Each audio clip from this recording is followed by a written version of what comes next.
দেৰগাঁৱৰ এজন কৃষকে ষ্ট্ৰবেৰী খেতি কৰি স্বাৱলম্বী পথ দাঙি ধৰিছে। দেৰগাঁও সমষ্টিৰ ভিতৰুৱা ধুদাং ৰৌমৰা অঞ্চলৰ আদৰ্শ কৃষক মনীন্দ্ৰ বৰাই লাভজনক ষ্ট্ৰবেৰী খেতি কৰি স্বাৱলম্বী পথ দাঙি ধৰিছে। অসমৰ বিভিন্ন প্ৰান্তত ষ্ট্ৰবেৰী প্ৰেৰণ কৰিছে। বিশেষকৈ লাভজনক এই ব্যৱসায়টোৰ জৰিয়তে তেওঁ যথেষ্ট লাভৱান হৈছে। ষ্ট্ৰবেৰীত অসমত যথেষ্ট বজাৰ মূল্য আছে। ষ্ট্ৰবেৰীৰ লগতে কৃষকজনে তৰমুজ, কাজিনেমু, ভোট জলকীয়া, তিয়হ আদি বিভিন্ন ধৰণৰ খেতি কৰি নিজেই স্বাৱলম্বিতাৰ মুখ দেখাৰ লগতে ভিতৰুৱা অঞ্চলটোৰ বহুকেইজন যুৱকক সংস্থাপন আগবঢ়াইছে। বজাৰো আমাৰ, পথাৰো আমাৰ। 15টা বছৰে যুৱকজন কৃষিৰ লগতে জড়িত। দেৰগাঁও ভিতৰুৱা ৰৌমৰা অঞ্চলত প্ৰায় 60 বিঘা মাটিত কৃষি বিপ্লৱ আনিছে যুৱকজনে। 10 জনৰ বাবে আদৰ্শ হৈ পৰিছে উদীয়মান কৃষক মনীন্দ্ৰ বৰা। দেৰগাঁৱৰ পৰা মাধুৰ্য বৰাৰ প্ৰতিবেদন, অৰুণোদয় আছাম। হয়, নমস্কাৰ।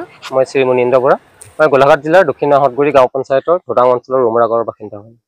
হয়, ষ্ট্ৰবেৰী খেতিটো আচলতে পলসুৱা মাটিৰ ওপৰত সম্পূৰ্ণ পলসুৱা মাটি লাগে। ইয়াক বালিচনীয়া মাটিত কৰি আপুনি নোৱাৰিব কৰিব।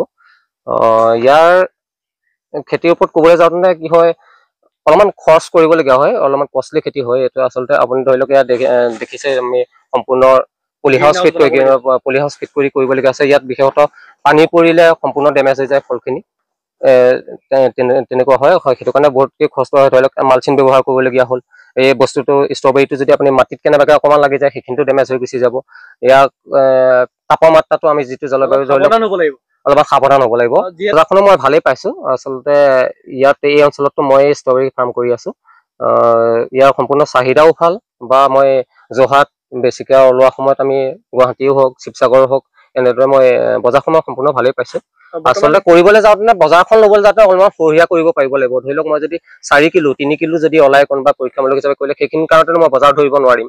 আচলতে যেতিয়া এখন ডাঙৰ বজাৰ ধৰিম বুলি ভাবিলে অলপ সৰহীয়া কৰিব লাগিব।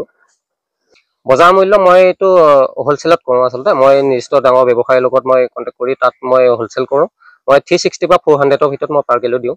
মই 250 গ্ৰাম পেকেজিং কৰোঁ। অসমৰ বাহিৰলৈ যোৱা নাই। মোৰ গুৱাহাটী গৈছে, শিৱসাগৰ, যোৰহাট। নিশ্চয় পাৰিব।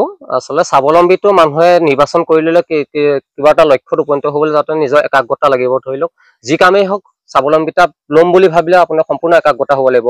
কৃষিৰ লগতো যেনেকৈ স্বাৱলম্বিতা হৈছে হ'ম বুলি ভাবি কৰিব যাওঁতে সম্পূৰ্ণ একাগ্ৰতাৰে পৰিশ্ৰম কৰিব লাগিব, তেতিয়া ভাল পাব লাগিব।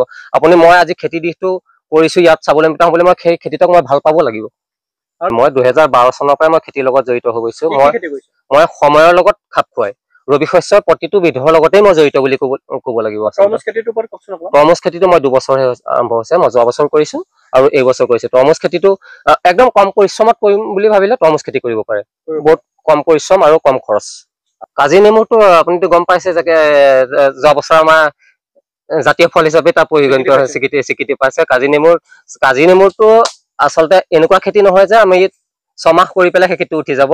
মই এই বছৰলৈ মিনিমাম 30 বছৰলৈ সেই খেতিটো যদি আপুনি যতন লৈ থাকে, 30 বছৰলৈ সেই খেতিটো হৈ যায়। সেইকাৰণে সেই খেতিটো স্থায়ী খেতি হয়। সেইকাৰণে স্বাৱলম্বিতা হয়। মইতো এনেকৈ নিউজত এইবাৰ চাউথান, তেনেকৈ ফেচবুকতে আমি ছ'চিয়েল মিডিয়াৰ লগত জড়িত হৈ থাকোঁতে কেতিয়াবা চাউথানটো দেখিছিলোঁ। এইটো 6টা নেমু বোলে 1900 টকাত চেলিং হৈ গৈছিলে থাইলেণ্ডত।